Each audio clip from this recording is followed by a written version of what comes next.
నమస్తే నమస్తే నమస్తే. సో నా నేమ్ వచ్చేసి దినేష్. క్లారిటీ ఉంది కదా, నా పేరు దినేష్. అన్న లాథ్యూస్, జార్జ్ అండ్ శామ్యుల్ అని, మన పరశురామ్, వెంకట్, నాని అని. సో ఇక్కడ మన ఈ రోజు ఇక్కడికి ఎందుకు వచ్చామంటే, మన మాథ్యూస్ అన్న నాని అతనే అప్రోచ్ అవడం జరిగింది. సమ్ ఇలాగా అంటే అసలు హిందూస్ కి క్రిస్టియన్స్ కి మధ్యలో ఈ గొడవలు ఎందుకు వస్తున్నాయి, ఇట్లాంటి చిన్న చిన్న క్లమ్లీనెస్ ఉంటాయి కదా మనకి. సో ఈ క్లారిటీ చేసుకుందాం అని ఒక ఫ్రెండ్లీ డిస్కషన్. ఇది ఒక డిబేట్ అయితే కాదు, ఒక ఫ్రెండ్లీ డిస్కషన్. అది కూడా ఫ్రెండ్లీగా ఉండడం కోసం నేనేమనుకున్నానంటే, అందరికి ఇది 3 ఉన్నారు కాబట్టి ఒక 15 minutes ఇస్తారు ఒక టీమ్ కి. మీ టీమ్ 15, మా టీమ్ 15. సో ఈ టీం మా టీం కాదు, ఓకే, ఈ టీంకి 15 minutes. సో దాంట్లో మీరు 5 తీసుకుంటారు, లేదా మొత్తం మీరే 15 తీసుకుంటారు, మీ ఇష్టం. మీకు కూడా సేమ్ ఆప్షన్ అందరికి. ఫ్రెండ్లీగా అన్నాను కాబట్టి ఇక్కడ పైగా మనం ఫ్రెండ్లీ డిస్కషన్ కాబట్టి ఎవరి గ్రంథాల గురించి కానీ బుక్స్ గురించి వెళ్ళట్లేదు. పైన ఎట్లా ఒక సరౌండింగ్స్ లాగా సూపర్. ఎవరికైతే ఏమైనా డౌట్స్ ఉన్నాయో డౌట్స్ అడగడం. సో ఇది 15 minutes ఇస్తాం ఆ టీమ్ కి, ఈ టీమ్ కి. కొంచెం వాయిస్ 15 minutes ఇస్తా టీమ్ కి, ప్రతి ఈచ్ అండ్ ఎవరి టీమ్ కి 15 minutes టైం ఇస్తాను నేను. దాంట్లో మీరు 15 ఒక పర్సనే వాడుకుంటారు. సో అయితే మెయిన్లీ కంటెంట్ ఏంటంటే, ఇక్కడ మనం ఫ్రెండ్లీ డిస్కషన్. ఇది దీంట్లో మనం పెట్టి వీళ్ళగానే మీ గ్రంథాల మీదకి వెళ్ళరు. సో మీ గ్రంథం మీదకి వెళ్ళరు, మీరు వీళ్ళ దాంట్లోకి వెళ్ళరు. సో సరౌండింగ్స్ లో మీకు ఎటువంటి డౌట్స్ ఆల్రెడీ మనం ముందుగా డిస్కస్ చేసుకున్నట్టు ఏమైనా డౌట్స్ ఉన్నాయో ఏంటి అనేది ఒకరి మీద ఒకరు మాట్లాడుకోవడం. టైమింగ్ అందులోకి మెయిన్లీ ఏంటంటే, మనం ఎటువంటి బ్యాడ్ వర్డ్స్ ఇటువంటి యూజ్ చేయడం కట్ట ఏముండదు. సో ఫ్రెండ్లీగా మనం ఇప్పుడైతే ఫ్రెండ్లీగా ఎట్లా ఉంటున్నామో సేమ్ ఇలాగే మాట్లాడుకుందాం, వెళ్దాం. పర్సనల్ గా టైం అట్లా ఏమద్దు. అయితే మీరు ఇప్పుడు చెప్పండి, అంటే మీరు ఏ విధంగా అప్రోచ్ అయ్యారు, అసలు మీ కంటెంట్ ఏంటి అనేసి. నేనైతే మీడియాకి ఇట్లా వచ్చాను మామూలుగా. మీరు ఏంటి, మీ కంటెంట్ ఏంటి, మీరు నాని అని ఎందుకు అప్రోచ్ అయ్యారు, అంటే ఐ మీన్ ఏంటి మీ ఇంటెన్షన్ అనేది. సో మీరు స్టార్ట్ చేయండి, దానికి మీకు టైం స్టార్ట్ చేయమంటారు. మీ టీం 15 minutes ఇచ్చింది అంతే. 15 దాంట్లో మీరు 15 మీరే వాడుకుంటారా, 5 వాడుకుంటారా, లేదా 7 వాడుకుంటారా, అది మీ ఆప్షన్. అది 15 మీరే యూజ్ చేసుకుంటారా. స్టార్ట్ చేయనా? 2:20 అయింది, start. Alright. So, to be very honest, I don't think any of us is secular. Secularism, the definition చెప్పే ముందు నా ఎడ్యుకేషన్ బ్యాక్గ్రౌండ్ చెప్తా. I have a master's in public policy and I'm currently finishing a PhD also in the same subject. So, secularism... Sorry to interrupt. అంటే మీరు కాదు, మీరు complete English కి వెళ్తున్నారు అంటే వ్యూవర్స్ కూడా కొంచెం ఇంగ్లీష్ వాడతాను, ఇబ్బంది ఏం లేదు, నాకేం అట్లా ప్రాబ్లం లేదు. ప్రాబ్లం మనకేం లేదు. వ్యూవర్స్ కూడా ఉండాలి కదా, అండర్స్టాండ్. So okay, start. అయితే అది నా విద్యా సంబంధించిన నేపథ్యం. సో సెక్యులరిజం కి అర్థం ఏంటంటే, ఇంగ్లీష్ లో చెప్తాను, I think this can be translated later. It's a principle of governance which separates the state from religion. అంటే ఒక దేశములో గవర్నెన్స్, పరిపాలన అనేది ఏ మతం మీద ఆధారం లేకుండా అందరికి అనుకూలంగా, అందరికి సంక్షేమం వచ్చేటట్టు బోధించే కాన్సెప్ట్ అనేది సెక్యులరిజం. సో బై డెఫినిషన్ తోని ఎవరైతే హిందూ అని చెప్పుకుంటారో, ఎవరైతే క్రిస్టియన్ అని చెప్పుకుంటారో, వాళ్ళు ఎవరు కూడా సెక్యులర్ కాదు బై డెఫినేషన్. బికాస్ అది సోషియాలజీకి సంబంధించిన కాన్సెప్టే కాదు, అంటే సమాజంకి సంబంధించిన కాన్సెప్ట్ కాదు, అది రాజకీయంకి, అడ్మినిస్ట్రేషన్ కి సంబంధించిన కాన్సెప్ట్. నేను ఇది ఎందుకు చెప్తున్నానంటే, ఒక 10 సంవత్సరాల కింద ఉన్న అండర్స్టాండింగ్ చెప్తాను. సెక్యులరిజం అంటే మనం ఏమనుకుంటామంటే, ఒకరితోనొకరు మంచిగా ఉండడము, హిందూ ముస్లిం Christian bye, sick Isai bye, అందరు ఒకటే, అందరం భారతీయులమే, ఈ భావజాలం. బట్ అది సెక్యులరిజం కాదంటే, అది బ్రదర్హుడ్, అన్న తమ్ముళ్ళ భావజాలము, ప్రేమ భావజాలము. దీన్ని ఇంగ్లీష్ లో కాన్స్టిట్యూషన్ లో కూడా ఉన్నది, ఫ్రెటర్నిటీ అంటారు అన్నమాట. This is also there in the preamble of the constitution. అయితే 10 సంవత్సరాల కింద నేను ఎప్పుడైతే స్కూల్లో చదువుతుండేనో, అప్పుడు ఎప్పుడు కూడా ఆయన నా పక్కన తోటి సహోదరుడు హిందూ అని గాని, ముస్లిం అని గాని, పెద్ద కులం చిన్న కులం అని గాని చూడడం అనేది జరగలేదు. ఈ నేపథ్యం అనేది ఈ తెలంగాణ గడ్డ మీద ఉన్న నేపథ్యం. ఈ గత 10 సంవత్సరాల నుండి చూసిన ఏదైతే ఉన్నాయో, ఎట్లయితే సిచ్యువేషన్, అట్మాస్ఫియర్ ఎట్లయితే ఉన్నదో చూసి నాకు ఒక బాధ. అంటే ఎన్నడూ లేనది ఇతర మతాల మీద దేవుళ్ళని కించపరుచుకుంటూ, అది క్రైస్తవులైనా, హిందువులైనా, ముస్లిం అయినా కూడా ఇలాంటి వ్యాఖ్యలు చేస్తూ అట్మాస్ఫియర్ అనేది కొంచెము అసభ్యకరంగా కొన్నిసార్లు చాలా మాటికి మారిపోయింది. అయితే నాట్ యాజ్ అ క్రిస్టియన్, ఒక క్రైస్తవుని కాకపోయినా కూడా నేను ఒక భారతీయుడిగా ఈ గడ్డ మీద పుట్టిన ఎస్పెషలీ తెలంగాణ పౌరుడిగా నాకేం అనిపించిందంటే ఇన్ని రోజులు లేనది ఇవాళ దినం కొత్తగా మత విద్వేషాలని ఎందుకు రెచ్చిపోతున్నాయి, ఎందుకు మన గుడ్ల మీద దాడులు అవుతున్నాయి, ఎందుకు చర్చిలల్లో దాడులు అవుతున్నాయి, ఎందుకు టెర్రరిజం అనేది హైలైట్ అయిపోతుంది, ఎందుకు మనకు తెలియకుండా పక్క దేశము పాకిస్తాన్ వాళ్ళు కూడా ఇక్కడ ఎందుకున్నారు. సో రిలీజియస్ పరంగా మతం పరంగా సమాజం ఎటు దిక్కుపోతుందనే ఒక భయమైన చెప్పాలి. ఎందుకంటే నేను అనుకున్న భారతదేశంలో అందరూ సమానముగా, అందరూ వారు క్రిస్టియన్ అయినప్పుడు వారు ప్రసాదం ఇచ్చినప్పుడు స్వీకరించడము, క్రిస్మస్కి వచ్చినప్పుడు చర్చ్ కి పిలిచి కేక్ ఇవ్వడము, ఈ ఆదరణ గుణంతో ఉండాలనేది నా వ్యక్తిగత అభిప్రాయము. భారతదేశం కూడా ఇదే ప్రేమ భావజాలంతో ఉండాలని నా అభిప్రాయము. కానీ సమాజము ప్రస్తుతానికి అట్లా లేకపోవడం వల్ల ఏం చేస్తే బాగుంటది అనే అంశం మీద మాట్లాడినప్పుడు నేను చాలా కొన్ని సంవత్సరాల నుండి నాణ్యనను కూడా ఫాలో అవుతున్నాను, చూస్తున్నాను వారి కాంటెంట్ కూడా.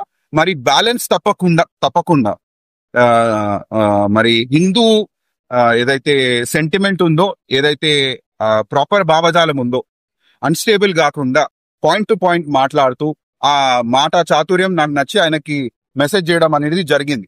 అన్న ఏం చేస్తే బాగుంటది, ఏం చేస్తే అందరూ హిందువులం గాని, క్రిస్టియన్స్ గాని, ముస్లిమ్స్ గాని, ఎవరైతే భారతీయులని అనిపించుకుంటారో వాళ్ళని అందరు ఎట్లా ప్రేమ భావజాలంతో ఎట్లుండొచ్చు అనే ఒక ఆలోచన కొద్ది ఆయనతో డిస్కస్ చేయడం అనేది జరిగింది.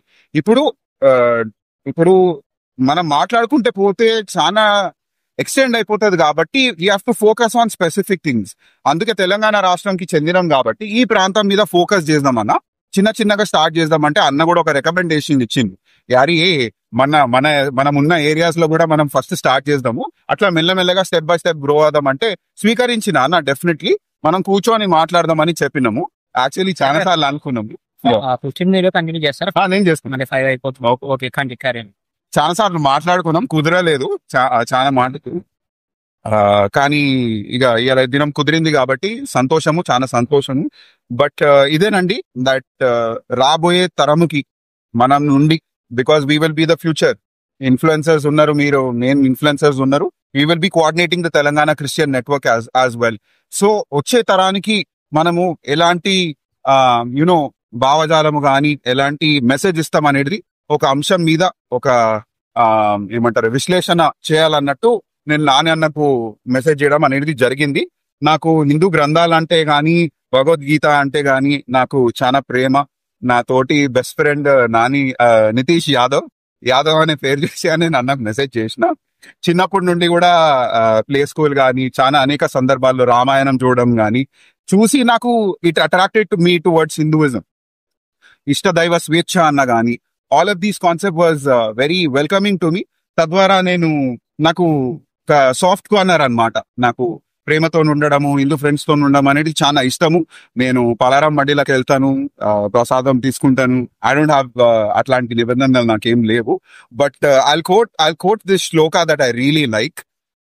కృష్ణ వాల్మీకి గారు యదా యదా హి ధర్మస్య గ్లానిర్భవతి భారత అవ్యుత్థానమ ధర్మస్య తదాత్మానః సృజామి. I think I'll finish my statement with this. ధర్మానికి మతానికి తేడా ఉన్నది, అంతరున్నది కాబట్టి ధర్మము ప్రతి ఒక్కరు కూడా ధర్మ సంస్థాపన కోసము వారి వ్యక్తిగత ప్రోత్సాహనలలో వారి వ్యక్తిగత పాతులో వెళ్తున్నారు కాబట్టి అందరు కూడా ధర్మ సంస్థాపన కోసమే కృషి చేస్తున్నారు కాబట్టి ఈ డిస్కషన్ మంచిగా అవుతుందని నేను కోరుకుంటాను. Thank you. మీరు 6 minutes 30 seconds వాడదాం. You want to add anything new? Let them sir. మనకే బెటర్ కదా.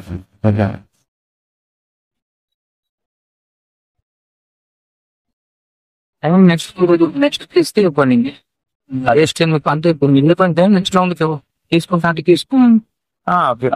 రౌండ్ మిగిలిన టైం నెక్స్ట్ రౌండ్ లో యూజ్ చేసుకుంటాను. ఓకే, వాళ్ళ ఇచ్చిన 15 minutes లో 6 minutes 30 seconds వాడుకున్నారు. అది నెక్స్ట్ సెక్షన్ వాడుకుంటారు వాళ్ళది. ఇప్పుడు మీకు ఇస్తున్న టైం దాంట్లో మీ ముగ్గురులో ఎవరు వాడుకుంటారు అనేది, ఐ మీన్ ఫస్ట్ ఎవరు అప్రోచ్ అవుతారని మీ ఇష్టం. ఓకే, స్టార్ట్ చేయమంటారా? ఎవరు చెప్తారు? నువ్వు. ఓకే, నానే స్టార్ట్ చేయండి. సో గారిబ్లో మాట్లాడి నాకు బాగా నచ్చింది. సెక్యులర్ భావము అందట్లో ఉండాలి అని అంటారు. రైట్, నిజం. అందట్లో ఉన్నప్పుడే మనకు మనశ్శాంతిగా ఉంటాము, ఇలాంటి గొడవలు ఇవన్నీ రావు. కానీ బేసిక్ గా సెక్యులర్ అనేది హిందూస్ లో మాత్రమే చూస్తాం మనం. సో నేను నీలో చూసినాను, ఓకే అది better, I feel very happy, దాని గురించి నేను సంతోషము. సో నీలో అందరూ ఉంటే ఈ గొడవలు రావని నా ఒపీనియన్. ప్రసాదాల పట్ల, గుళ్ళ పట్ల, దేవుళ్ళ పట్ల వ్యత్యాసం లేని వాళ్ళు మాత్రమే ఇది గొడవలు స్టార్ట్ కావు. కాకపోతే సెక్యులరిజం అనేది కేవలం హిందూస్ నుంచి వస్తుంది కాబట్టి ఈరోజు క్రిస్టియానిటీ కావచ్చు, ఇస్లామిక్ కావచ్చు పెరిగింది హిందూస్ నుంచి, వేరే నుంచి కాదు. ఇంకోటి ఏంటంటే మేజర్ నా పాయింట్ ఏంటంటే దేవుళ్ళని దూషించవద్దు. దేవుళ్ళని దూషించే స్టార్ట్ చేసింది నా పర్సనల్ ఒపీనియన్, అది క్రిస్టియన్ నుంచే స్టార్ట్ అయింది. క్రిస్టియన్ కమ్యూనిటీ నుంచే దేవుని తిట్టు స్టార్ట్ అయింది. సువార్త పేరుతో హిందూస్ ఇంటి ముందుకు వచ్చి బైబుల్ని ప్రకటించేటప్పుడు ఇట్స్ నాట్ ఏ ప్రాబ్లం, మీరు బైబుల్ని ప్రకటించండి, మేము దాన్ని వ్యతిరేకించాం, 100% వ్యతిరేకించాం. జీసస్ మీరు దేవుడు అని చెప్పడం వల్ల మాకేం ప్రాబ్లం లేదు. నేను నమ్మే 10 దేవుళ్ళ పక్కన 11 దేవుడుగా నేను జీసస్ దేవుడిని ఫోటో పెట్టి నేను ఆరాధిస్తాను. కానీ మీరు జీసస్ మాత్రమే దేవుడు, మిగతా దేవుళ్ళు దేవుడు కాదు అన్నప్పుడే నాకు ప్రాబ్లం. సో అది ఒకటి, తిట్టడం అనేది, దేవుని దూషించడం అనేది క్రిస్టియానిటీ స్టార్ట్ అయింది. అది ఫస్ట్ ఆఫ్ ఆల్ మొత్తం స్టాప్ అయిపోవాలి. సెకండ్ ఇంకోటి ఏంటంటే క్రిస్టియానిటీ ఎక్కువ శాతం దేశానికి విరుద్ధంగానే మారుతారు. మీరు వినిండొచ్చు చాలా మటుకు భారత్ మాతాకి జయ అన్నారు. పోనీ భారత్ మాతాకి జయ అనకుండా భారత్కి జయ అనండి, అది కూడా అన్నారు. క్రిస్టియన్ కంట్రీస్ ఏదో వీళ్ళ పూర్వీకులు క్రిస్టియన్స్ నుంచి కంట్రీస్ నుంచి వచ్చినట్టు క్రిస్టియన్ కంట్రీస్ ని పోగొడుతూ భారతదేశాన్ని తిడుతూ, ఈ గడ్డ మీద ఉండి ఈ గడ్డ మీద తినుకుంటా, ఈ గడ్డ మీద గాలి పీల్చుకుంటూ ఇక్కడ బతుకుంటూ వేరే దేశాన్ని పొగడం అనేది నాకు వాళ్ళని నచ్చండి. చాలా మంది మీరు ఏమనుకోకండి, జాంబీ వైరస్ తోని పోల్స్తారు క్రిస్టియానిటీని, కొంతమంది, నాట్ అందరినీ. సో ఆ జాంబీ వైరస్ కంటే కొంతమంది దేశాన్ని వాళ్ళు డేంజర్ అని చెప్తాను నేను. ఎందుకంటే జాంబీ ఆ పక్క జాంబీని గర్వదు, కానీ ఈ జాంబీ వైరస్ ఉన్నవాడు పక్క జాంబీని కూడా గరుస్తాడు. సో ఇది ఆగిపోవాలి. దేశాన్ని ప్రేమించాలి, క్రిస్టియన్ దైవ దూషణ ఆపేయాలి. హిందువుల పట్ల ఇప్పుడు నువ్వు ఎలాగైతే బైబిల్ని ప్రకటిస్తున్నావో ప్రకటించే విధానాన్ని మార్చుకోవాలి. అప్పుడే కొట్లాటలు లొల్లిలు తక్కువైతాయి, మారుతాయి. సో అంతే, ఇది మారాలి. లేదు ఇంకా వేరే ప్రాబ్లమ్స్ కొన్ని ఉన్నాయి, మనం మధ్యలో డిస్కస్ చేద్దాం. నాకు కూడా 3 క్వశ్చన్ పర్టికులర్ మీరు ప్రకటించే క్రిస్టియన్లో 3 క్వశ్చన్స్ ఉన్నాయి. ఒకటి మానవత్వానికి అతీతంగా ఉంది, ఇంకోటి దేశానికి విరుద్ధంగా ఉంది, ఇంకోటి మానవ సంబంధాలకి ప్రకృతికి విరుద్ధంగా ఉన్నాయి. నేను మధ్యలో మీకు ఈ క్వశ్చన్స్ రేజ్ చేస్తాను, మరి రిపీట్ చేయాలన్నా. మానవత్వానికి కొన్ని అతీతంగా కొన్ని సువార్తలు చెప్తారు, మానవ సంబంధాలకు అతీతంగా కొన్ని సువార్తలు చెప్తారు, ప్రకృతికి విరుద్ధంగా కొన్ని సువార్తలు చెప్తారు. సో దానివల్ల వీళ్ళ మధ్య డిస్పైస్ రావడము, గ్యాప్ రావడము, ఈ ప్రేమపూరిత సంబంధాలు తెగిపోవడానికి కారణము నేను ఆ 3 ఇంపార్టెంట్ గా నేను భావిస్తున్నాను. ఆ 3 క్వశ్చన్ నేను మధ్యలో టైం వచ్చినప్పుడు నేను మాట్లాడతాను. 2 minutes 56 seconds అన్న, అంటే 3 కింద వేస్తున్నాను నాకు. ఓకే, ఇంకా నేను ఇంకా దాంట్లో 12 minutes అంటే మీరు వాడతారు కదా, సరే కంటిన్యూ చేస్తాను 15 minutes. సో ఇప్పుడు ఎవరు మీరా అన్న? అంటే ఇక్కడ అయిపోయింది కదా. అంటే ఒక్క నిమిషం, అంటే క్లారిటీ లేదనుకుంటే 15 minutes లోపు మీరు అన్ని ఇచ్చేసారు కదా, మీరు నెక్స్ట్ సెకండ్ వాడుకుంటారు. వీళ్ళు కంటిన్యూ చేస్తే ఓకే, లేదంటే మీకు ఇస్తాను నేను. నేనేమనుకున్నా అంటే అన్న అడిగిందని ఆన్సర్ చెప్పే టైం ఇస్తున్నారేమో. మీరు రాసుకోండి, ఎవరు చెప్పారు? Okay start.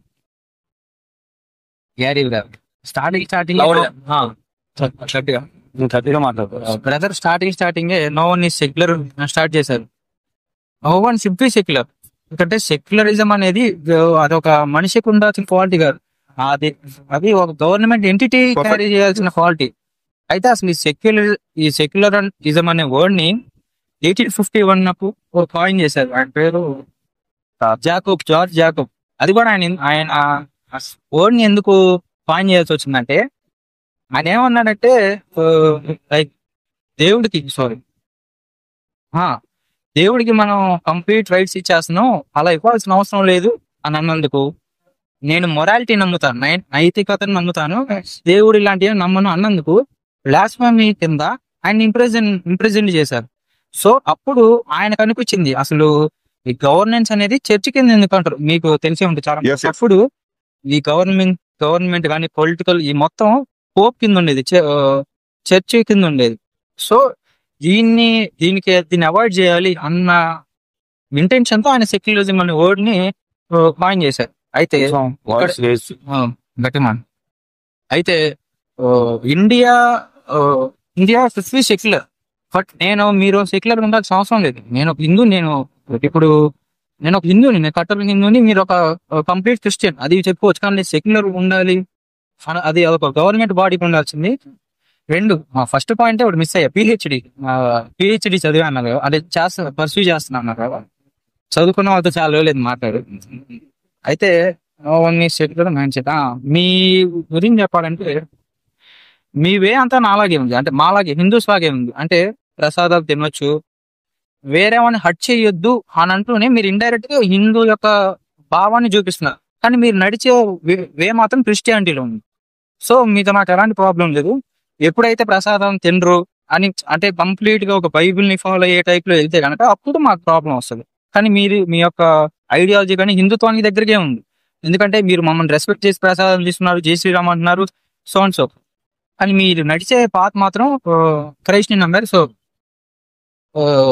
కోట్ చేస్తున్నా, మహాత్మా గాంధీ అన్నాడు, I like Christ but not Christians. So అదే అనిపించింది. మీరు క్రీస్తు నమ్మడం ప్రాబ్లం లేదు, కానీ మీరు హిందుత్వ భావజాలం ఉంది. సో భగవద్గీత గురించి ఒక కోట్ చేశారు, ఇది చెప్పకూడదు, చిన్న కరెక్షన్, మీరేమనుకోవద్దు. వాల్మీకి చెప్పడం కాదు,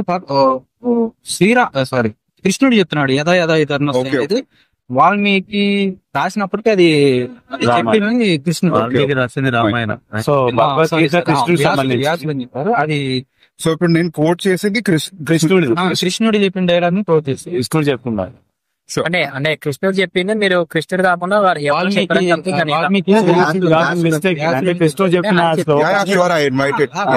డైరెక్ట్ కృష్ణుడే చెప్పారు అది. ఇంకోటి వాట్ ఇఫ్ నాకు ఒక డౌట్ ఏంటంటే, మీరు జై శ్రీరామ్ అంటారు, ప్రసాద్ అంటారు, వాట్ ఇఫ్ బైబుల్ లో కాంట్రాడిక్ట్స్ కాన్స్టిట్యూషన్?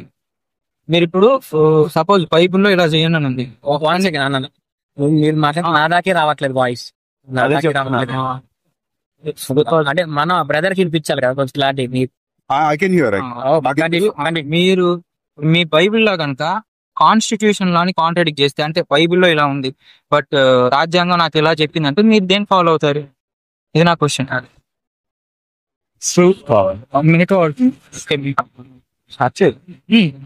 అంతే 6 minutes 32 seconds అయిందంటే మన అన్న కూడా ఫస్ట్ 6 minutes 30 seconds వాడుకున్నా. మీరు కంటిన్యూ చేస్తారా? నేను స్టార్ట్ చేస్తా.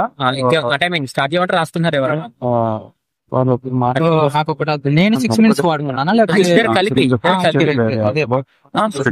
మీ టీం వచ్చి 50 minutes, 6 minutes 30 seconds.